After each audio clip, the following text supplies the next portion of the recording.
네, 여러분 안녕하세요. 사회통계학 가르치는 김중백입니다. 오늘은 이제 7주차 강의를 시작하게 되었습니다. 6주차까지는 지금 챕터 5에 비율로서 구하는 신뢰 구간 형성에 대해서 주로 공부를 했고요. 7주차 시작에서는 오늘 챕터 5를 마무리하도록 하겠습니다. 그리고 시간이 좀 남으면은 연습 문제를 같이 좀 풀어보고 만약에 시간이 좀 부족하다 그러면은 다음 시간에 7주차 두 번째 시간에 추가로 연습 문제를 풀어보도록 하겠습니다. 아, 네. 지금 챕터 5는 주로 우리가 표준 오차에 대해서 배우고 표준 오차를 활용하는 표본 오차에 대해서도 배우고 그다음에 신뢰 구간을 배운 다음에 과연 이 신뢰 구간이 어떤 의미를 가지는지를 집중적으로 학습을 하고 있습니다.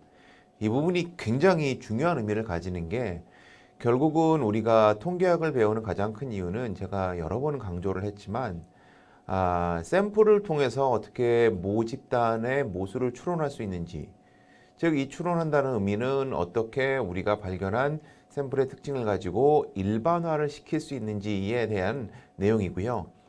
이거를 제대로 이해하기 위해서는 반드시 지금 우리가 공부하고 있는 개념인 이 추론의 개념을 이해할 수 있어야 됩니다. 그래서 지난 시간에 이미 말씀을 드렸다시피 우리가 지난 시간에 갤럽 조사를 가지고 여기 나와 있는 이 표본 오차의 개념을 공부를 했지요. 표본 오차의 개념을 공부를 했고 표본 오차의 개념 여기서 다 공부를 했고요. 여기서 표본 오차에 대한 개념을 공부를 했고 여러분들이 여기에 대해서 이제 기본적인 이해를 가지고 계시리라고 생각이 됩니다. 오늘 배우는 그 평균을 가지고 신뢰 구간, confidence interval을 구하는 부분은 사실은 이미 비율을 가지고 신뢰 구간, confidence interval을 구하는 것과 기본적으로 똑같은 거예요. 기본 원리는 똑같습니다. 오직 한 가지 차이가 있다면은 비율 같은 경우는 우리가 이미 4장에서 배웠던 정규 분포의 개념, 즉 정규 분포의 개념을 활용한 CLT를 직접적으로 사용할 수 있습니다. 기본적으로 확률 표집이 되어 있고 기본적인 표본의 사이즈가 어느 정도 확보가 된다면은 뭐 아주 황금률이 있는 것은 아니지만 일반적으로 뭐 100개 내지는 그 이상이 샘플이 확보가 된다면은 보통 비율 같은 경우는 직접 그 정규 분포를 활용한 CLT, 즉 Central Limit Theorem, 중심극한 정리의 개념을 바로 사용할 수가 있는데요. 평균 같은 경우는 조금 다릅니다. 왜냐하면은 표본 같은 경우는 어떤 케이스가 일어난 그리고 케이스가 발생하거나 발생하지 않은 이 두 가지 경우만을 가지고 보고 우리가 판단을 하기 때문에 지분포를 적용하는데 훨씬 쉬운 절차를 거치지만 평균 같은 경우는 그런 개념은 아니고 개별 값들이 모두 모여서 개별 하나하나가 다른 값을 가지고 개별 하나하나를 가지고 우리가 새롭게 값을 만들어내야 되기 때문에 평균이란 값을 만들어내야 되기 때문에 샘플의 크기가 모집단의 모수를 추론하는데 훨씬 더 많은 영향을 미친다고 설명드릴 수가 있겠습니다. 그리고 여러분들이 그때 아마 보셨을 것으로 기억이 되지만 그때 그 표본의 크기가 작다면은 물론 굉장히 작은 경우였긴 했지만 그때 챕터 4에서 표본의 크기가 2개, 표본의 크기가 4개인 경우를 여러분들이 제가 보여드렸을 때 기억이 나실 거예요. 한 가지 확실한 부분은 표본의 크기가 2개나 표본의 크기가 4개일지언정 모두 그 샘플링 디스트리뷰션, 그 표지 분포는 기본적으로 어떤 형태를 띈다? 네, 정규 분포의 형태를 띈다라는 것은 우리가 그때 엑셀 시뮬레이션을 통해서 확인을 했습니다. 다만 그때 둘 다 케이스가 15개씩밖에 안 되기 때문에 즉 6 콤비네이션 2, 6 콤비네이션 4 둘 다 해도 15개씩밖에 안 되기 때문에 그 정규 분포의 모양이 굉장히 어설프게 나왔었죠. 그래서 이 정규 분포의 모양이 그 G테이블을 그 적용할 수 있을 만큼 더 완전하게 정규 분포의 모양이 나오기 위해서는 훨씬 더 많은 샘플의 통계치가 사실은 필요한 것이 맞습니다. 그래서 우리가 오늘 배우는 것은 과연 그렇다면은 이 샘플의 통계치가 이 샘플의 개수가 몇 개이냐에 따라서, 즉 샘플이 큰 샘플인지 작은 샘플인지에 따라서 이 여러분들이 그때 기억나시겠지만 그 정규분포의 정도가 굉장히 성느냐 덜 성느냐를 우리가 볼 수가 있고요. 그거를 바로 어디에다가 반영을 하는 것이냐? 네, 표본 오차에다가 반영을 하는 새로운 확률 분포를 배우게 됩니다. 그래서 결론적으로 말씀드리면은 6주 2차 시에 배웠던 컨피던스 인터벌 형성과 기본적인 원리는 똑같은데, 즉 점 추정치도 다 똑같습니다. 다 똑같지만 이 구간을 구하는 방식이 조금 다르다라고 생각하시면은 도움이 될 것 같습니다. 자, 그럼 넘어가 볼게요. 자, 5.3 Confidence Interval from in. 그래서 지난 시간에 여기부터 시작을 했었죠. Basically same rule with proportion. 기본적으로 proportion과 같은 원리입니다. 즉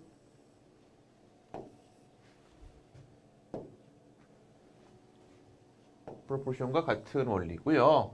그래서 그때 스탠다드 에러를 구했을 때 여러분들이 기억나시겠지만 스탠다드 디비에이션을 뭘로 나눴다? 루트 n으로 나눴다는 거죠. 스탠다드 디비에이션을 루트 n으로 나눴다는 거는 다르게 표현하면 뭐냐면은 루트 n이 커지면 커질수록 스탠다드 에러는 커진다, 작아진다, 작아진단 말이죠. 스탠다드 에러가 작아진다는 말은 무슨 말일까요? 자, 오늘은 드디어 두 번째 쪽으로 넘어가서 물어볼게요. 자, 오수학생 보고 있죠? 스탠다드 에러가 작아진다는 말은 중심극한 정리에 따르면은 표집 분포가 어떻게 모양이 바뀐다는 의미일까요? 스탠다드 에러가 작아지면은 표집 분포의 모양이 어떻게 바뀐다고 얘기할 수 있을까요?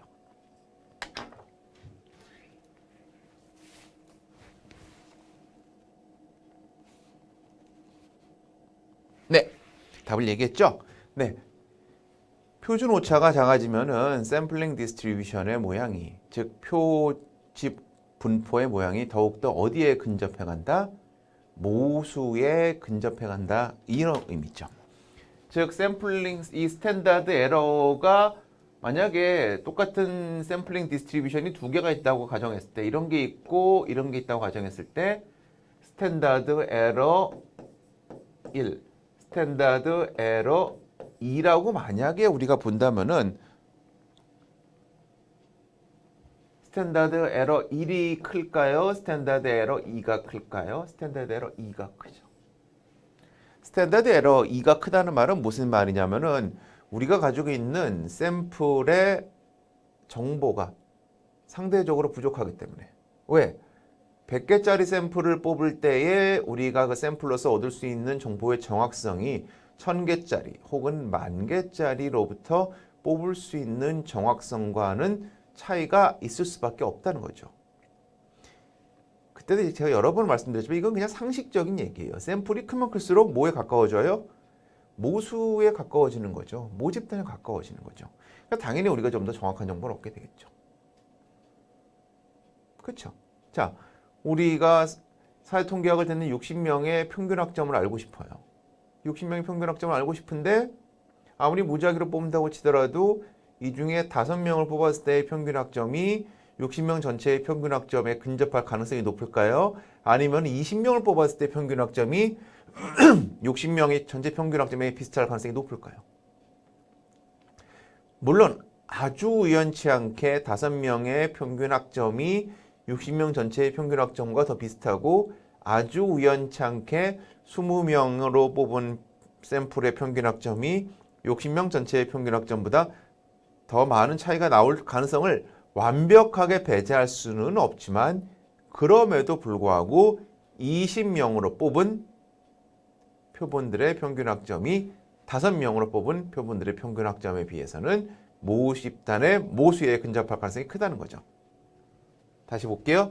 우리가 뽑은 표본의 평균이 여기 있을지는 모르죠.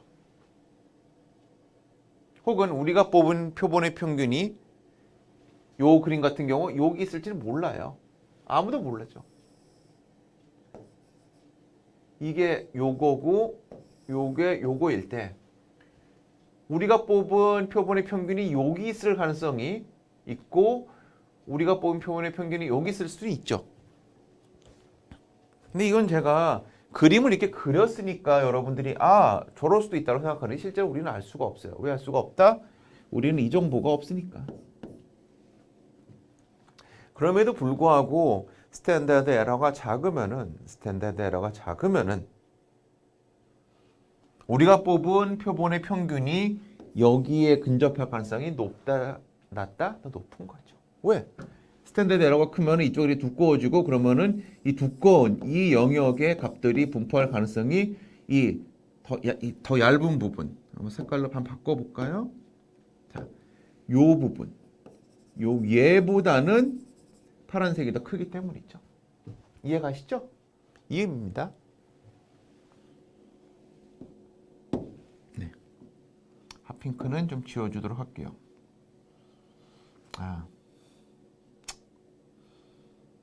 최대한 제가 좋아하는 그러면은 오렌지색으로 바꿔서 해보도록 하겠습니다. 네, 그렇게 이해하시면 좋은데요. 다만 자 여기서 우리가 기억할 거는 지금 보세요. 제가 뭘로 샘플링 디스트리뷰션의 크기를 조정했죠? 표본의 크기로 조정했죠. 하지만 이것만 가지고 모두 다 해결되는 게 아니라는 의미예요.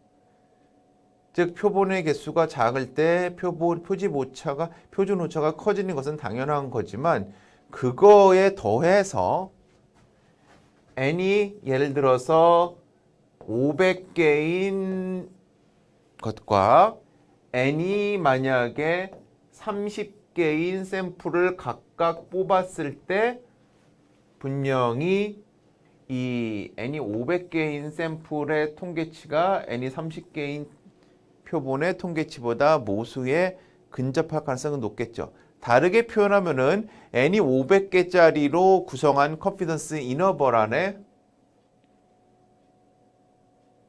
알려지지 않은 모수가 있을 가능성이 더 높은데요.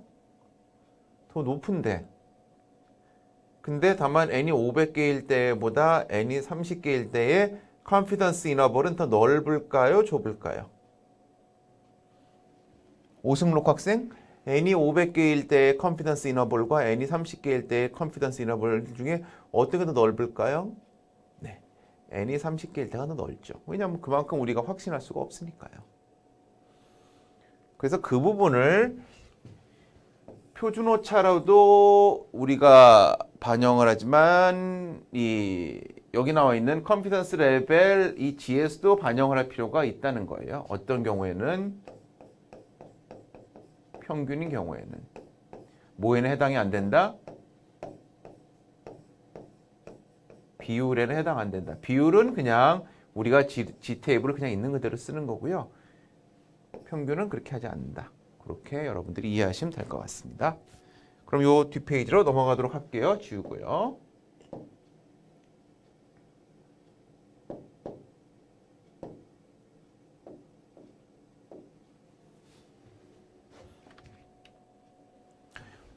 자, 그래서 아까와 똑같은 비율과 똑같은 방법으로 우리는 컨피던스 인터벌을 만들고 싶어요. 컨피던스 인터벌을 만들기 위해서는 여기 나와 있는 것처럼 점추정치와 스탠다드 에러가 필요합니다. 근데 점추정치면은 비율 같은 경우는 표본 비율을 사용했죠. 이것도 똑같습니다.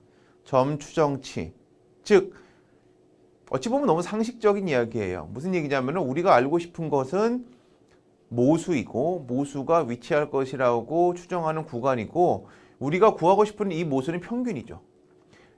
다르게 표현하면 우리는 미디안을 구하고 싶은데 평균을 쓰는 게 아니에요. 우리는 다르게 표현하면 모평균을 구하고 싶어서 population mean의 범위를 알고 싶어서 하는 거기 때문에 당연히 가장 unbiased estimator 불편향적 추정치는 뭐가 돼야 된다? 표본 평균이 돼야 되는 거죠. 그래서 표본 평균을 표현하는 방법이 여러 가지 있지만 이 뮤, 모집단 모수, 모평균을 추정하기 위해서 우리가 사용하는 것은 y바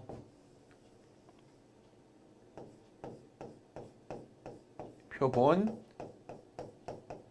평균을 사용하는 거고요.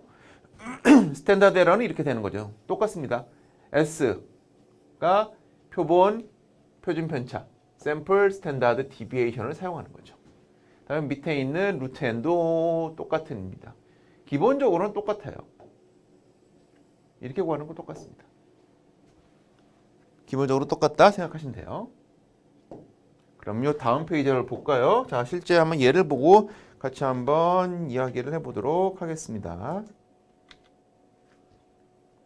자, 교과서에 나와 있는 예를 가지고 우리가 보도록 할게요. 자, 샘플 5.4 Number of Sex Partners 별로 그렇게 좋은 예 같진 않지만 교과서에 나와 있는 예를 활용하기 위해서 이 표현을 썼습니다. 제가 지금 교과서를 안 가지고 있어. 이거 정확히 대체 얼마나 기간이 얼마나 대체 뭐 하루인지 한 주일인지 한 달인지 1년인지 제가 모르겠어요. 하루는 아닌 것 같아요. 최소한 저 넘버를 보니까 뭐 한 달일 수도 있고 뭐 하여튼 뭐 기간이 뭐든 자 우리가 129명에 대해서 표본을 뽑았어요. 129명짜리 표본을 뽑았고 평균을 보니까 6.6입니다. 어찌되었건 자신과 성관계를 가졌던 이성의 숫자가 평균적으로 6.6이고요. 스탠다드 디비에이션은 13.3입니다.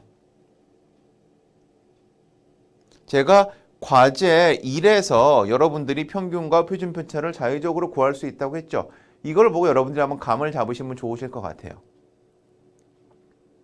자, 잘 보세요. 이 밑에 거 내려가기 전에 일단 이거 보고 말씀드릴게요. 그 다음에 스탠다드 에러 민이다. 이게 무슨 말이냐면 이게 스탠다드 에러라고 생각하시면 돼요. 스탠다드 에러가 뭐냐? 요게 요거죠. 여기 같은 경우는 6.6을 어떻게 13.3이니까요. 요 계산을 하면은 뭐가 나온다? 1.17 이렇게 나온다고 생각하시면 됩니다. 그러면 95% 컨피던스 인터벌을 하면 어떻게 될까요? 이 얘기죠. 자, 평균이 6.6이 나오고요. 플러스 마이너스 95%니까. 95% 같은 경우는 지스코어가 얼마가 나와야 된다? 네. 1.96이 나와야 되는 거죠. 만약에 99%는요? 어떻게? 기억해야 돼요. 이 정도는 2.58이고요.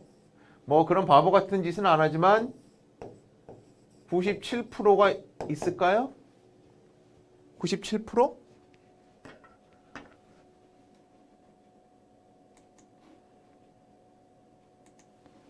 (97%는) 뭐 찾으려면 찾을 수는 있죠. 한번 찾아볼까요? G 테이블을 보시면은 자 이미지를 한번 볼까요? 요거 볼까? 요거 좀 지워야겠네요. 지웠습니다.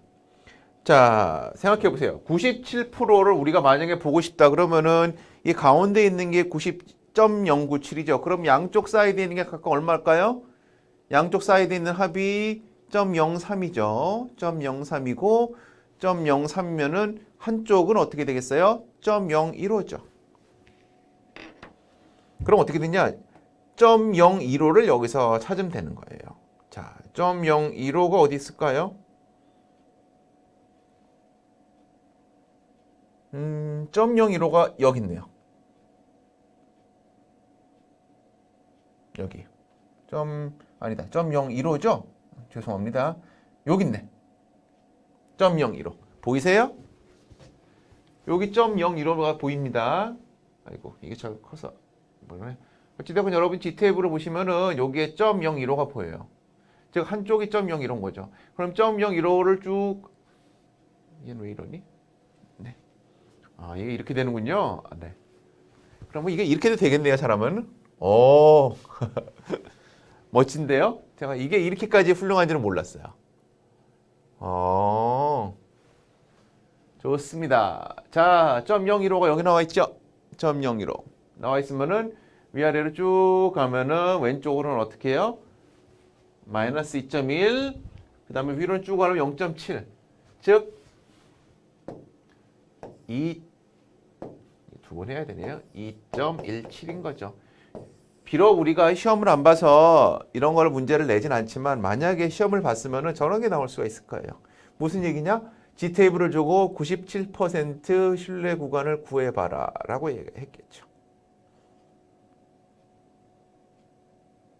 이해가세요? 이렇게 하는 겁니다. 자,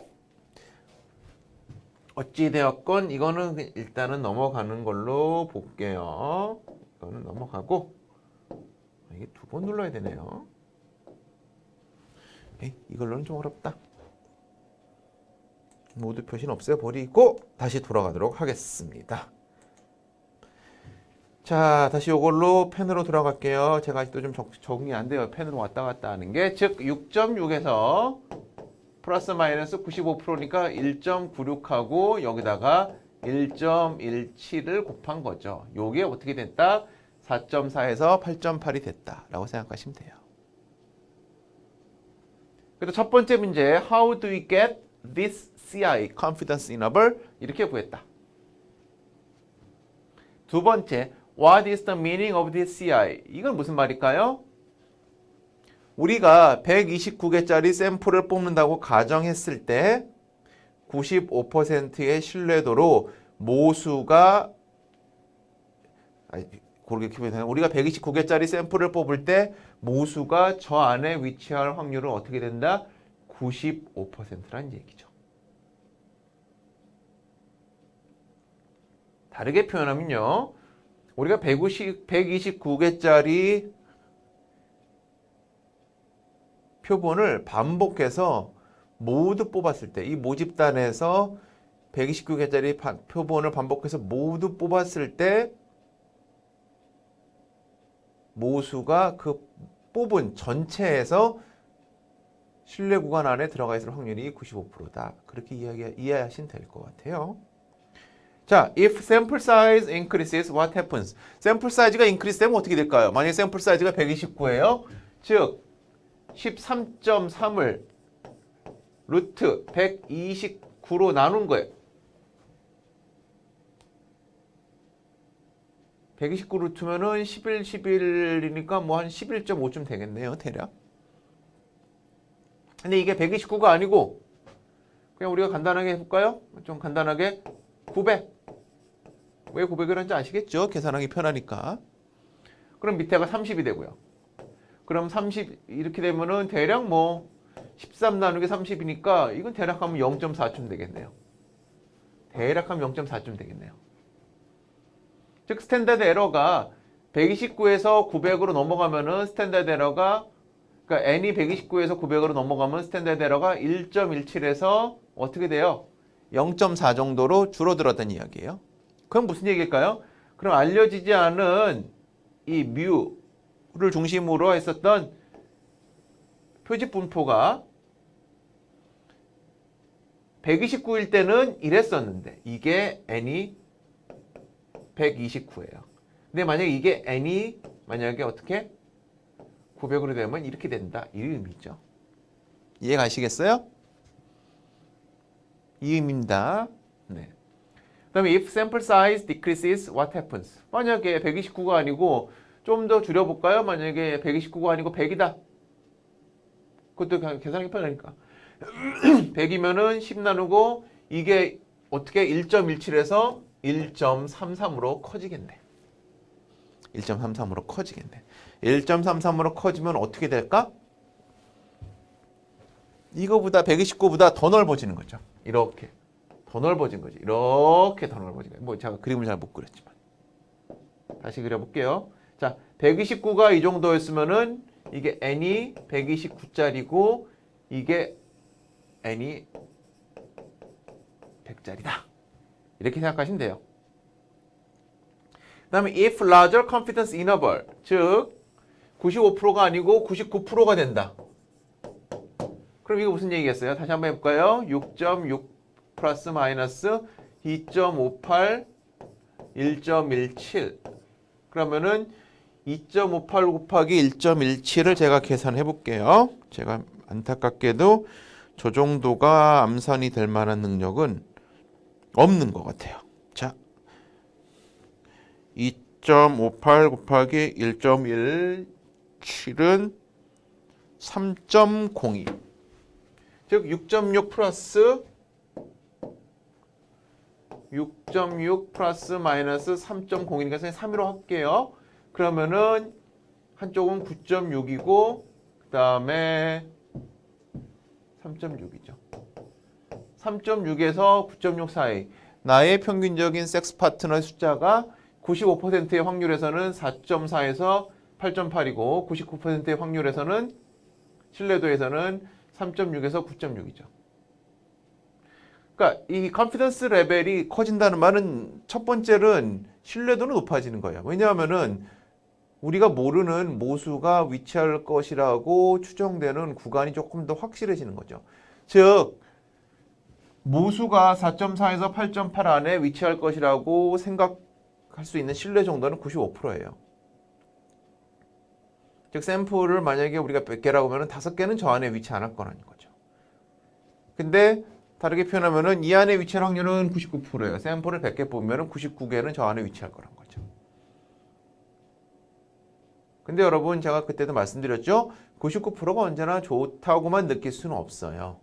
왜냐하면은 그때도 제가 여러 번 들었던 얘기지만 대한민국 성인의 평균 키에 대해서 관심이 있어요.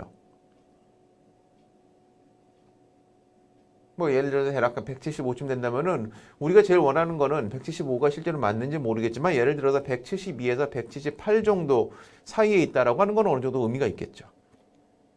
상식적으로 의미가 있고 통계적으로도 의미가 있는데 만약에 160부터 190 사이다. 이거는 틀리진 않겠죠. 틀리진 않겠지만 그만큼 효율성이나 적절성은 떨어지는 거죠. 그래서 이 컨피던스 인터벌이 늘어난다는 것이 결코 좋다 나쁘다의 개념은 아니다라는 것을 여러분들이 조금 이해를 해 주시길 바라고요. Another things to consider. 이거 중요합니다. Mean is smaller than standard deviation. mean이 standard deviation보다 작아요. 무슨 의미일까요?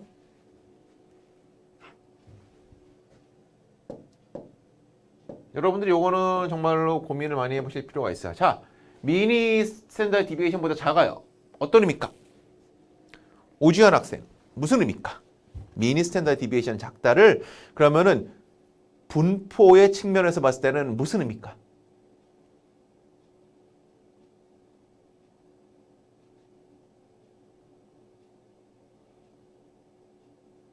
네, 뭔가 대답을 했을 거라고 저는 믿어 의심치 않고 진행을 하도록 할게요. 자, 봅시다. mean of sex partner에서 일단은 이 변수가 어떤 건지를 봐야 돼요. 이 변수는 두 가지 성격을 가지고 있어요. 첫 번째는 이 변수는 인터벌 베리어블이에요. 왜? 노미널도 아니죠. 당신이 몇 명과 잠자리를 가졌습니까? 라는 숫자를 물어보니까 인터벌 베리어블이죠. 순서가 나와 있나요? 아니죠. 숫자가 의미가 없나요? 아니죠. 의미 있죠. 예를 들어서 3명과 4명의 차이가 1명이라면 이 1명의 차이는 4명에서 5명, 5명에서 6명의 차이에 이 1명과 같은 의미죠. 같은 단위니까 똑같은 거죠.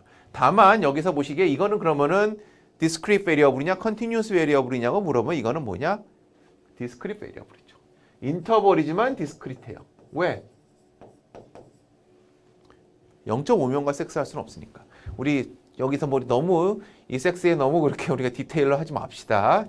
차마 이제 수업 시간에 할 수 없는 이야기들이 여러 가지 나올 수 있는데 그런 거는 여러분들이 나중에 여러분들끼리 이야기하고 네. 일단 우리는 정상적으로 한 명과 성관계를 가진다 안 가진다 이렇게만 관점으로 보도록 해요. 그렇게 했을 때 여기에는 소수점으로 나올 수가 없는 거죠. 그리고 처음부터 리포트할 때 당신은 몇 명과 잠자리를 가졌냐고 물어보니까 예를 들어서 몇 명이냐 물어봤을 때 1.5명이다 이렇게 표현하는 경우는 없다는 거죠. 더 나아가서 자 보세요. 자 우리는 내가 잠자리를 가질 수 있는 사람의 숫자는 항상 어디서부터 시작했나? 뭐보든 작을 수 없어요. 0보든 작을 수 없죠. 제가 마이너스 1명과 할 수는 없죠. 물론 뭐 지난 뭐 몇 주일, 몇 달 동안에 아예 잠자리를 안 가졌을 수도 있어요. 그럼 0명이겠죠? 하지만 0명보다 작을 수는 없는 거죠.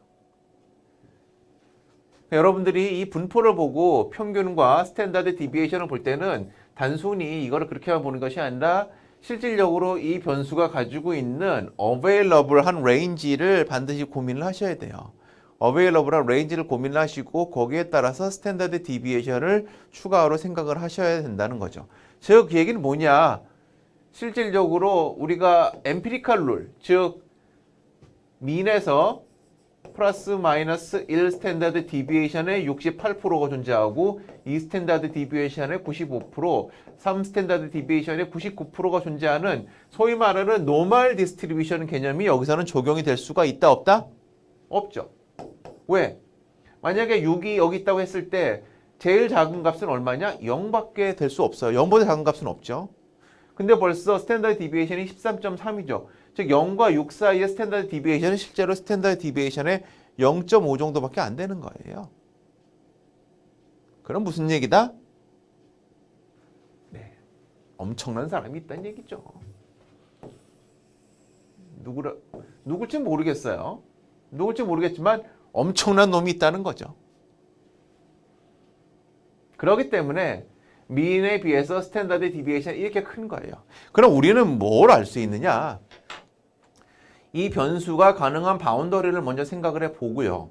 변수가 가능한 바운더리 안에서 과연 소위 말하는 엠피리컬 룰이 적용이 되는지 안 되는지 보는 거죠. 엠피리컬 룰, 즉 평균을 중심으로 해서 플러스 마이너스 이 스탠다드 디비에이션 자체가 가능한지 가능 안 한지 이걸 보면은 이게 얼마큼 스큐드 되어 있는지 스큐드 되어 있지 않은지를 볼 수가 있어요. 이제 이해 가세요, 여러분? 그렇기 때문에 mean is smaller than standard deviation. 이 얘기는 what happens to distribution. 이거는 굉장히 skewed, right skewed 된 엄청난 놈이 존재하는 그런 디스트리뷰션이다 라고 말씀을 드릴 수 있죠. 그러면 더 나아가서 이런 디스트리뷰션이 만들어진다면은 보았을 때 G스코어 같은 경우 우리가 여기서는 G스코어를 넣었지만 G스코어는 based upon population을 기반으로 하는 거예요. 즉 population이 노멀 디스트리뷰션을 한다고 기준을 했을 때 근데 여기 보다시피 샘플 같은 경우는 노멀 population 즉 노멀 디스트리뷰션이 되지 않는 경우가 많이 있는 거죠. 그래서 이런 경우에 우리가 여전히 G스코어를 사용할 수 있는지가 우리는 의문이 된다는 거예요. 그래서 with the change in sample size, 샘플 사이즈가 변할 때 what happens to sampling distribution? 샘플 사이즈가 변할 때 샘플 사이즈가 크면 클수록 샘플링 디스트리뷰션은 좁아지고 샘플 사이즈가 작으면 작을수록 샘플링 디스트리뷰션은 넓어지는 걸 이거를 감안해서 보완해 줄 수 있는 우리는 새로운 probability distribution이 필요하다라고 생각하시는 게 좋겠습니다. 거기에 근거를 해서 우리가 필요한 새로운 디스트리뷰션이 뭔지를 알아야 될 필요가 있고 이것이 바로 T 디스트리뷰션이다 라고 생각하시면 됩니다.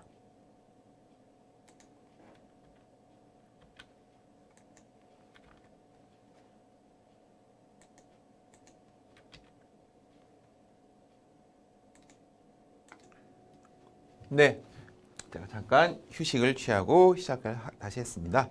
네, T 디스트리뷰션에서 나와 있어요. T 디스트리뷰션은 쉽게 표현해서 평균의 컨피던스 인터벌을 구할 때 사용하는 새로운 확률 분포 probability distribution이라고 생각을 하시면 되겠습니다.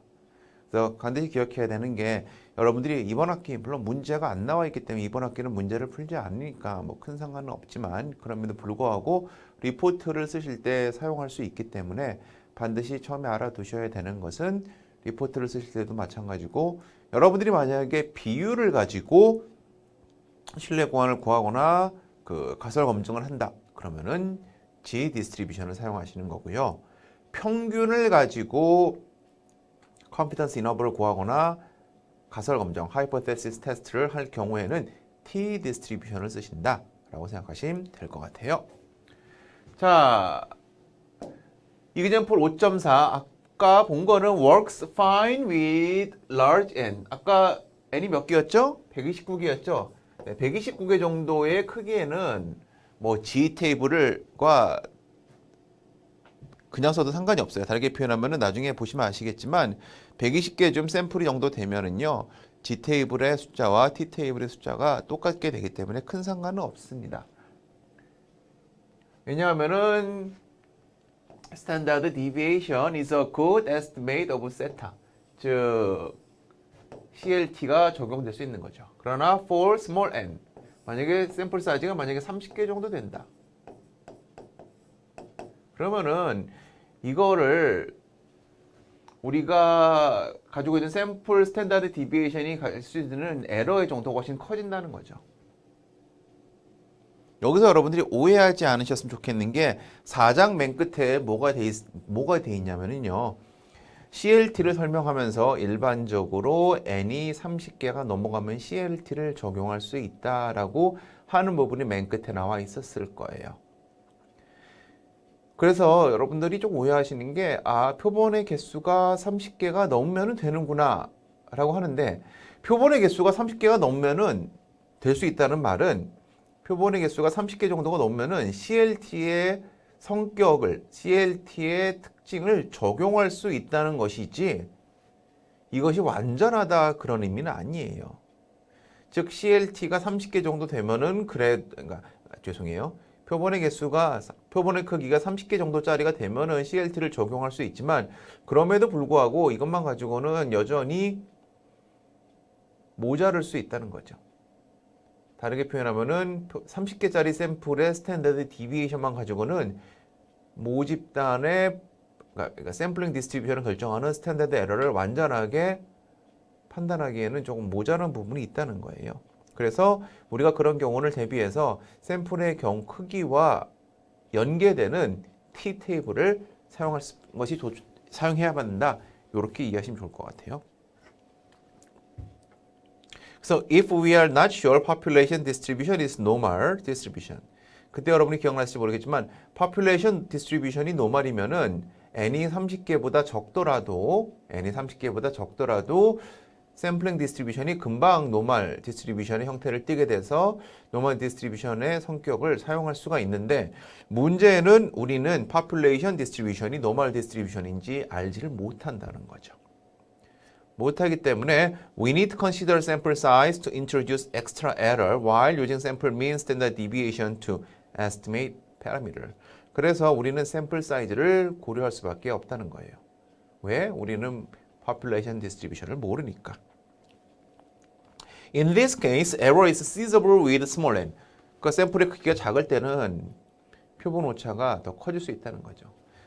예를 들어, 이건 좀 다르니까 조금 다시 말씀드릴게요. With normal distribution, small n is enough for CLT. 즉, population distribution이 노멀일 경우에는 small n 가지고도 CLT를 적용할 수 있지만 실제로 population distribution이 노멀이 아닐 수도 있고 더 정확하게 말씀드리면 우리는 population distribution이 노멀인지는 모른다는 거죠. 그래서 우리는 샘플 사이즈에 따라서 변화하는 새로운 population distribution을 사용해야 된다는 거예요. 그것이 바로 T distribution이다 라고 생각하시면 되고요. 이 T distribution은 그럼 어떤 특징을 가지고 있냐? 기본적으로 G distribution과 같이 another continuous failure probability distribution, 즉 또 다른 연속 확률 분포이고요. bell-shaped symmetric about zero. 이건 무슨 말이냐면은 G distribution이 뭐였죠? 평균을 중심으로 해서 좌우대칭이고 종 모양이라고 그랬죠. 똑같습니다.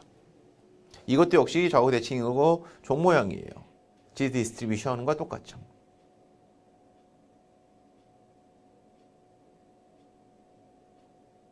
다만 차이가 뭐가 있느냐?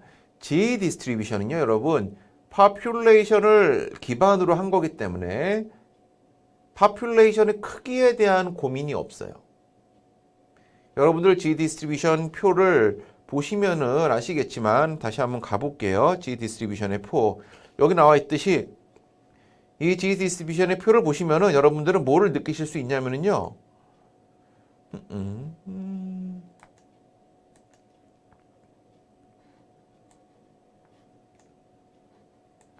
에이씨, 어렵네요.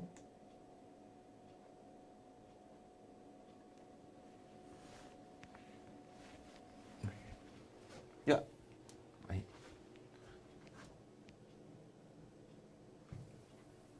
요렇게 왔을 때, 좀 줄여볼게요. 좋다. 우리 학교에 좀 이 정도면 최첨단이네요. 저도 이렇게는 안 해봤는데 깜짝 놀랐어요. 자, G 디스트리뷰션 표를 보시면은 G 디스트리뷰션 표에는 뭐가 없냐 하면은요, 크기에 대한 고민이 없어요. 즉, 표본의 샘플 파퓰레이션의 사이즈에 대한 논의가 없죠. 왜? 파퓰레이션은 그 자체가 의미가 있는 거지, 파퓰레이션이 예를 들어서 크다 적다 그건 아니죠. 예를 들어서 미국이나 4억짜리 전체 인구를 가지고 있는 나라도 있고 아주 작은 홍콩, 싱가포르처럼 570만짜리 인구를 가진 나라도 있긴 하지만 미국의 인구가 크다고 해서 싱가포르의 인구가 작다고 해서 예를 들어서 싱가포르에서 조사한 조사 결과를 싱가포르 국민한테 적용할 때 싱가포르 국민은 수가 작기 때문에 적용하지 않고 미국에서 샘플은 미국의 파퓰레이션 크기가 크기 때문에 적용하고 그렇게 하지는 않죠. 다르게 표현하면 파퓰레이션은 우리가 크기를 고려하지 않아요. 고려할 필요가 없어요. 근데 샘플은 다르죠. 왜냐하면은 샘플은 파퓰레이션이 있고 그 안에서 우리가 특정한 개수 500이면 500, 1000이면 1000, 3000이면 3000을 뽑는 개념이기 때문에 CLT를 근거해서 그 샘플의 크기가 달라지면 달라질수록 샘플링 디스트리뷰션의 모양도 달라지기 때문에 반드시 우리는 이거를 감안을 해야 된다라고 생각을 해 주셔야 되고요.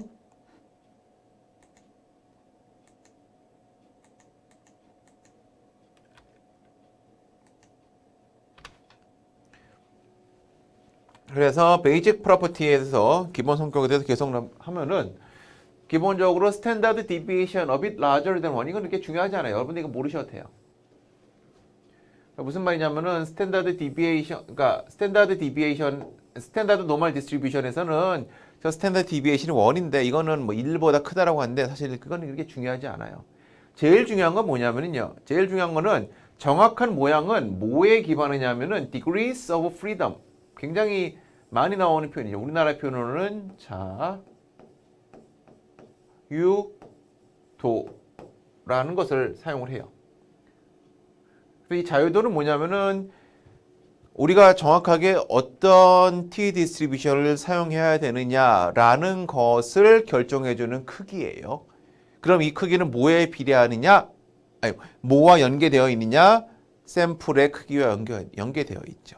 그래서 어떻게 이건 구한다? 샘플의 크기를 n으로 따지면은 degrees of freedom은 여기 나와 있다시피 n-. 요 다음 장이나 다다음 장에 표로 나와 있겠지만 이 얘기는 무슨 얘기냐? 샘플의 크기가 커지면 커질수록 우리는 다른 T 디스트리뷰션을 사용한다는 거예요. 즉 T 디스트리뷰션은 여러분 하나로 G 디스트리뷰션처럼 고정되어 있는 것이 아니에요. T 디스트리뷰션은 표본의 크기에 따라서 들쑥 날쑥. 기본 성격은 똑같아요. 좌우대칭 종 모양. 즉 노멀 디스트리뷰션의 기본적인 성격은 같고 있지만 노멀 디스트리뷰션의 모양이 불변인 것과는 달리 T 디스트리뷰션은 그 모양이 뭐에 따라 달라진다? degrees of freedom에 따라 달라지고요. 그 다음에 get closer to standard normal distribution as degrees of freedom increases. 대부분의 표현 보면 어떻게 나와 있냐? nearly identical when degrees of freedom is greater than 120.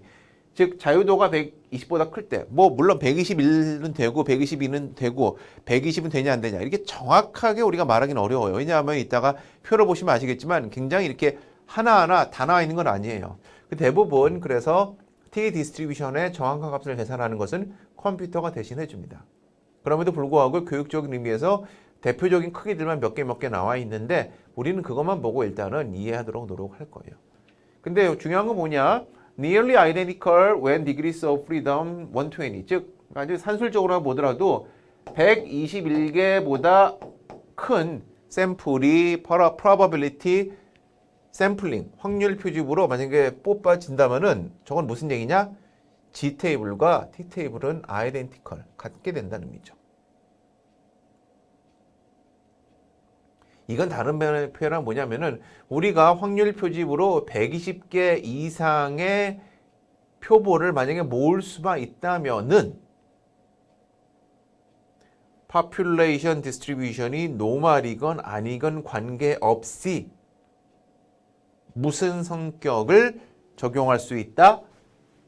CLT를 적용할 수 있다 라고 생각하면 됩니다.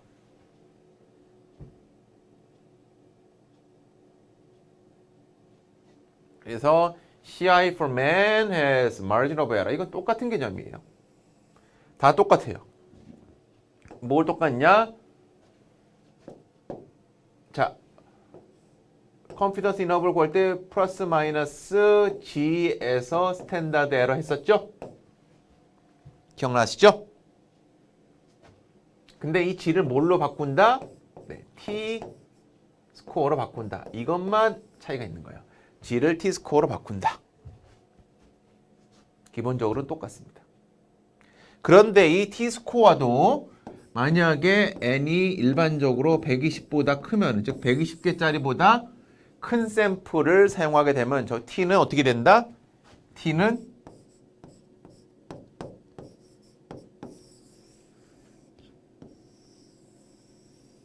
G에 수렴하게 된다. 이렇게 생각하시면 될 것 같아요. 아, 이게 이렇게 되는군요. 저는 제가 갤럭시 노트를 사용하는데 이 끝에 뭐가 대단한 게 있는 줄 알았어요. 그래서 뭐 이 펜을 사용해야만 된다고 생각했는데 손으로 해도 되는군요. 다만 손으로 하면은 여러분들한테 잘 보이진 않겠지만 저의 참으로 아름답고도 짧은 이 손가락이 보일 것 같아서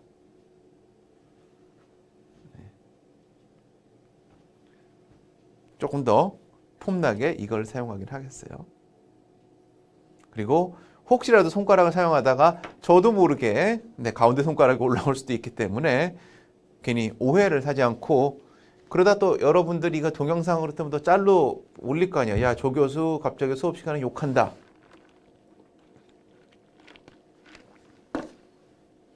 네, 그런 오해를 사지 않기 위해서 요거를 하겠습니다. 손가락은 사용하지 않도록 하겠어요. 자, 그러면 이 T를 어떻게 구하냐 볼까요? 보시면은 이 얘기입니다. 이 T 디스트리뷰션이 어떻게 됐냐? 책에 나와 있는 건데 점점 T 디스트리뷰션의 모양이 디그리스 오브 프리덤이 얼마냐에 따라 가지고 달라지는 거다라는 거 생각하시면 돼요. 자, 디그리스 오브 프리덤이 커지면 커질수록 이게 그림이 잘 안 보이는데 이렇게 생각하시면 돼요. 그냥 쉽게 표현해서 자, 디그리스 오브 프리덤이 만약에 어떻게? 얘는 얼마다? 만약에 디그리스 오브 프리덤이 얘는 만약에 10이라고 하고요. 얘는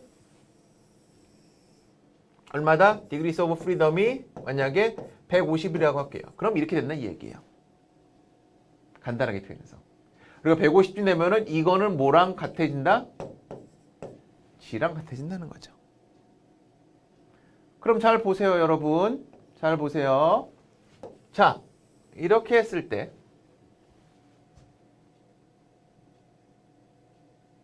우리가 모수가 발견될 것이라고 추정되는 95% 신뢰 구간을 구하고 싶다는 거죠.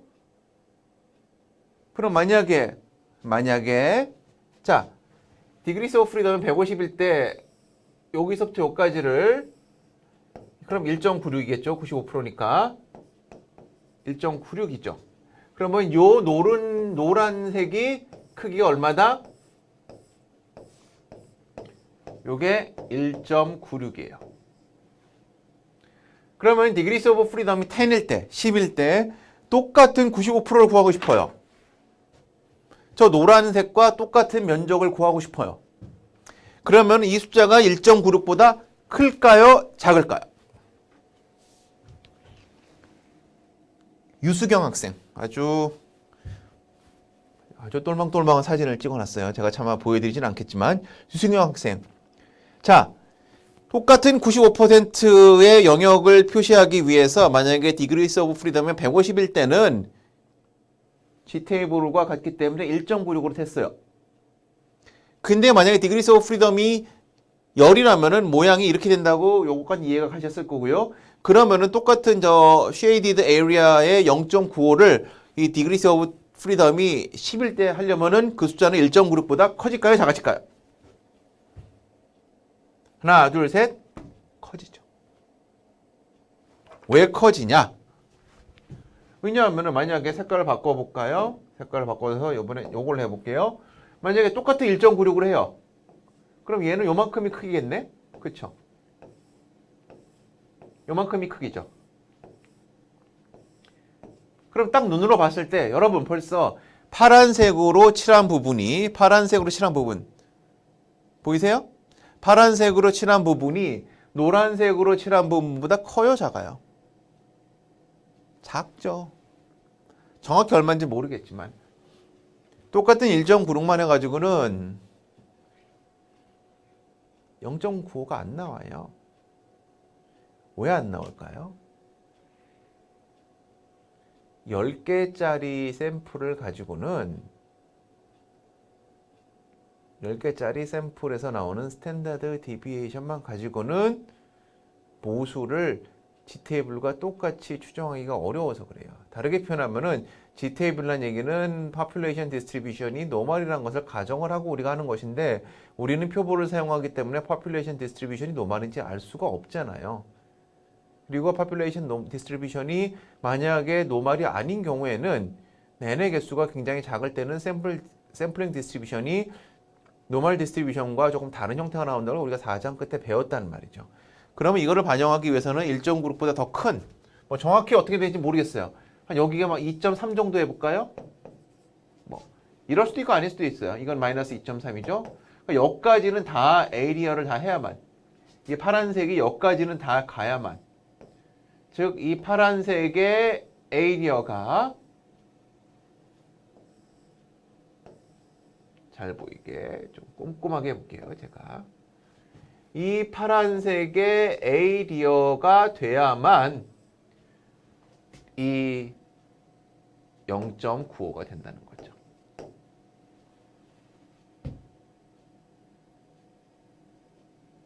이 얘기는 무슨 얘기냐? 만약에 y바가 있을 때 y바 플러스 마이너스 t를 했고 S2를 해서 컨피던스 인터벌을 구하죠. 근데 이 t 값은 어떻게? 디그리스 오브 프리덤이 10일 때, 디그리스 오브 프리덤이 150일 때가 다르다는 얘기죠. 150일 때는 뭐랑 똑같다? G랑 똑같을 거고요. 10일 때는 t 표를 찾아보긴 해야 되지만 기본적으로 이 t 값은 얘가 크죠. 얘가 크면은 이 컨피던스 인터벌이랑 이 컨피던스 인터벌을 비교했을 때 얘가 넓을까요? 얘가 넓을까요? 다시 한 번 더. 유승미 학생, 어떻게 더 넓을까요? 컨피던스 인터벌이. 위에 게 넓을까요? 아래 게 넓을까요? 위에 게 넓죠. 왜 넓을까요? 아주 일반인의 표현을 쓴다면 우리가 가지고 있는 표본의 정보가 명확하지가 않기 때문에 모수의 위치를 굉장히 보수적으로 잡을 수밖에 없다는 의미예요. 컨피던스 인터벌을 굉장히 넓게 잡을 수밖에 없다는 거죠. 그래서 여러분들이 요즘 되면 느끼실 수 있을지 모르겠는데 계속해서 우리가 4장에서 배운 내용과 5장에서 배운 내용은 결코 분리되어 있지 않습니다. 계속 연결되어 있어요. 계속 연결되어 있고 계속 우리의 관심사는 뭐냐? 샘플을 에서 얻은 표본 통계치를 가지고 모수를 얼만큼 잘 추정할 수 있느냐? 네. 그거에 대해서 우리가 지금 계속해서 배우고 있는 거다. 이렇게 생각하시면 됩니다. 잠깐만요. 네. 제가 잠시 쉬었어요. 오늘도 벌써 지금 55분이나 지나가서 지금 이제 수업을 조금씩 마무리를 해야 될 시간이 와 가는 것 같아요. 네, 그러면은 오늘은 이제 연습 문제는 아마 다음 시간에 풀어야 될 것 같고요. 여기까지 말씀드리고 오늘 가면 될 것 같아요. 그렇기 때문에 95%의 confidence interval에 대한 이게 이게 그 population mean이죠. 그러면은 y바 플러스 마이너스 t.025se 이게 무슨 말인지 말씀드리도록 할게요. 이게 뭐냐면은 how can you find t score and why we use t.025 이게 뭐냐면은 기본적으로 우리가 95%를 찾는다는 이야기는 여기에서 t 컴퓨터 그 CLT에서 이렇게 된다는 얘기죠. 요 95%라는 거고 여기 있는 것들의 두 개의 합이 0.05가 되는 거예요.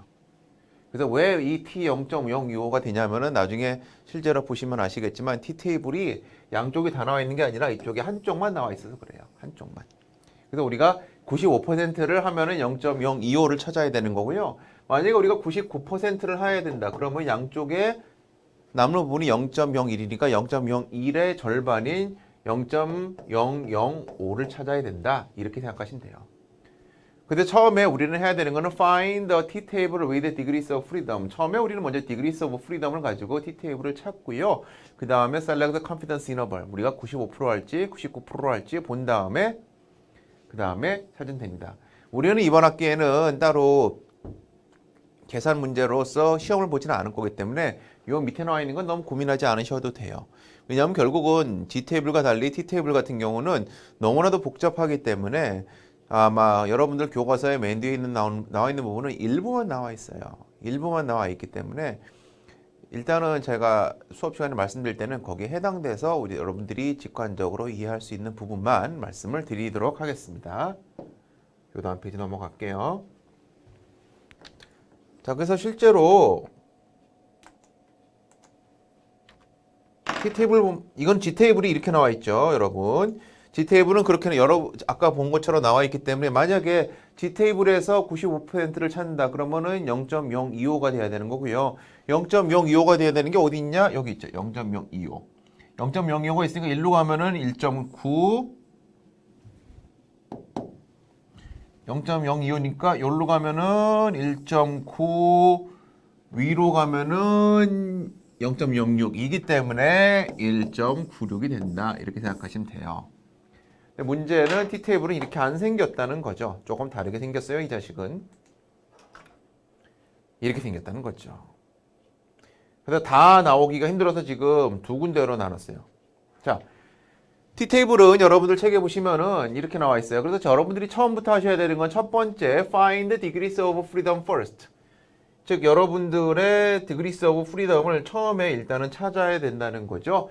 degrees of freedom이 얼마냐를 찾아보도록 합시다. degrees of freedom이 얼마인 거는 옆에 나와 있어요. 쭉 이런 식으로. 밑에 쪽은 굉장히 디테일하게 나와 있고 위에 쪽은 디테일하게 안 나와 있다는 거죠.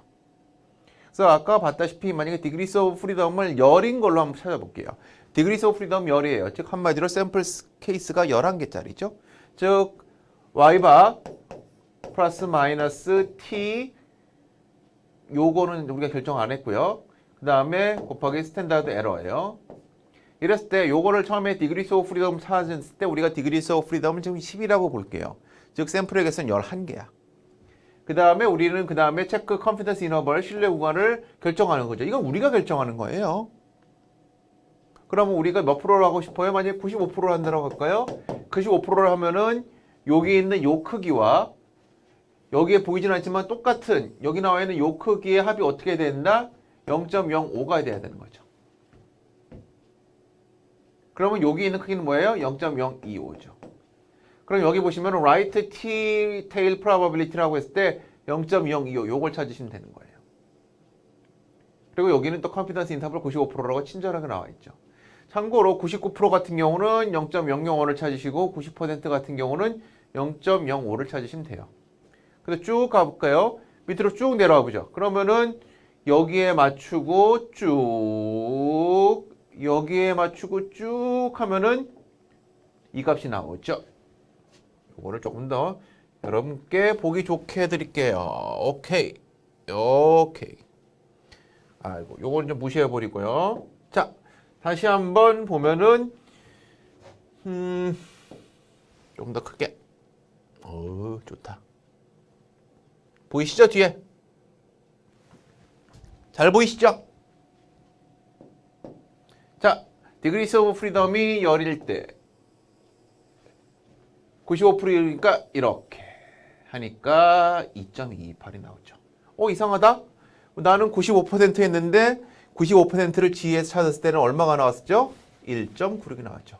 근데 여기에서는 얼마가 나와요? 2.228이 나오죠. 그러면은 여기에서 Y바 플러스 마이너스 T.025S인데 여기 있는 값이 G일 경우에는 1.96인데 여기에서는 2.23으로 바뀌었죠. 그러면은 컨피던스 인터벌이 넓어질까요? 좁아질까요? 윤지호 학생. 윤지호 학생. 컨피던스 인터벌이 넓어져요? 좁아져요? 넓어지죠. 그럼 컨피던스 인터벌이 넓어진다는 말은 무슨 말일까요? 모수가 위치할 것이라고 추정된 구간도 넓어지는 거죠. 그럼 모수가 추정될 것이라고 모수가 있을 것이라 추정되는 구간이 넓어지면 그만큼 우리는 덜 정확한 정보를 가지는 거죠. 좋고 나쁜 개념은 아니에요. 우리 덜 정확해요. 왜 덜 정확할 수밖에 없냐? 표본 개수가 작으니까.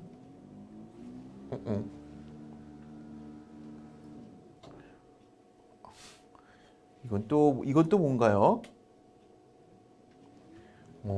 죄송합니다. 예, 저도 이거 처음 알았어요. 이게 이렇게 올라오는 잔지. 네. 여기 정말 새로운 것들이 많이 있네요. 네, 좀 내려야겠어요. 네, 제 키에 맞게. 오케이, 콜. 좋습니다. 그러면은 과연 요 뒷페이지는 어떻게 되나 볼까요? 여기까지 보고 오늘 마치면 될 것 같아요. 뒷페이지 볼게요. 짠, 짠.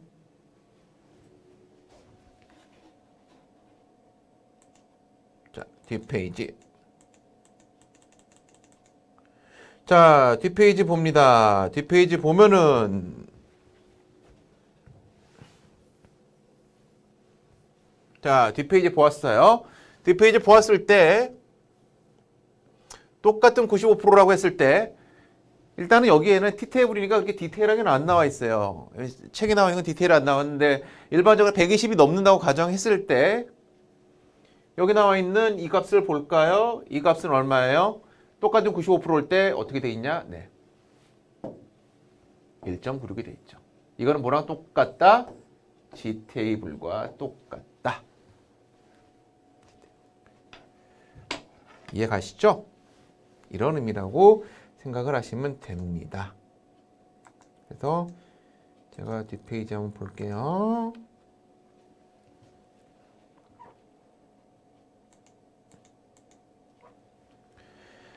자, 5.5 예를 보았을 때 weight change for anorexic girls, 그러니까 그 거식증에 걸린 분들에 대한 어떤 통계였을 때 if we take this score for 95% of confidence는 3.01 플러스 마이너스 1.96 곱하기 1.36이 1.36은 스탠다드 에러로 벌써 구해진 값인가 봐요.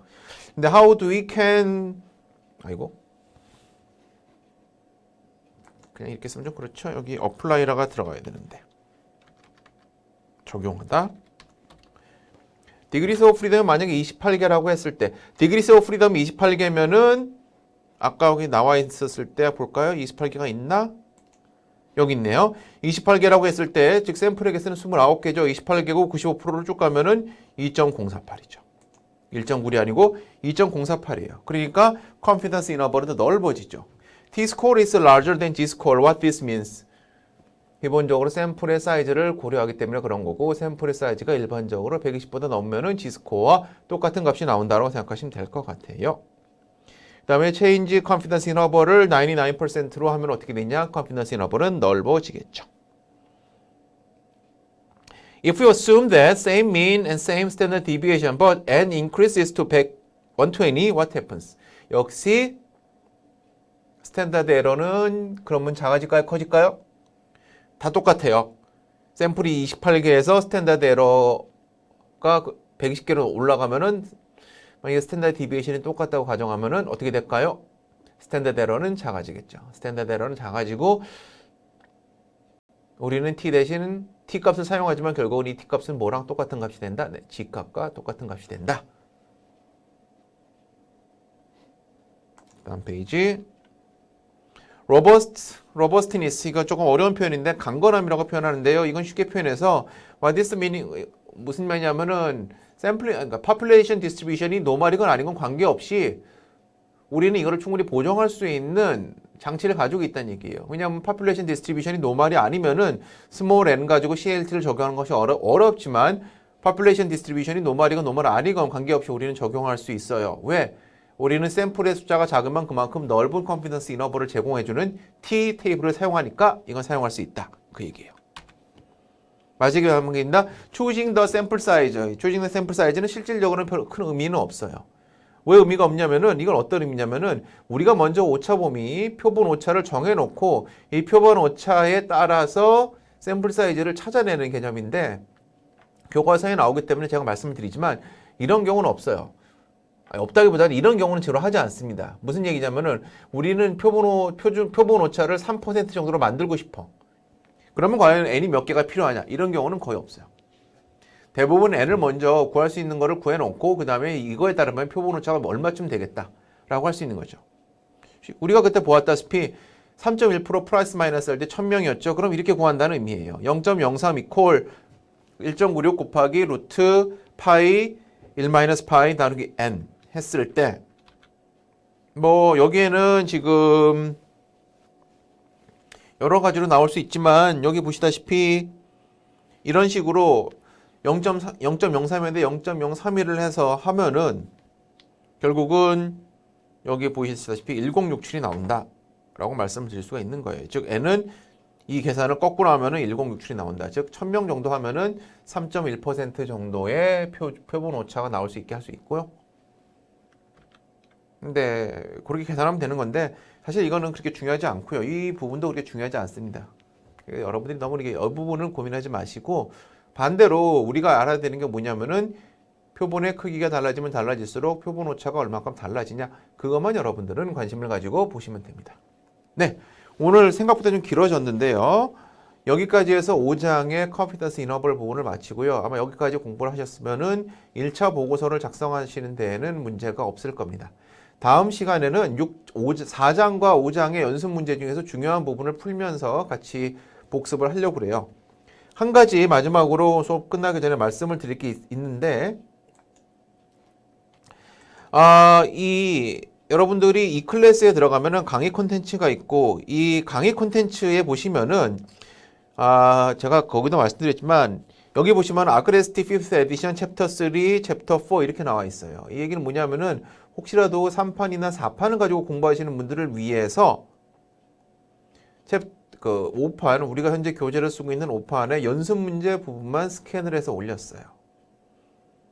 요거를 여러분들이 집에서 연습해 보실 수 있으면은 굉장히 학습에 도움이 될 거고요. 비록 이번 학기는 시험을 보진 않지만요. 그 다음에 이걸 하다 보면은 답이 없기 때문에 불편하다고 이야기하는 학생들이 있었어요.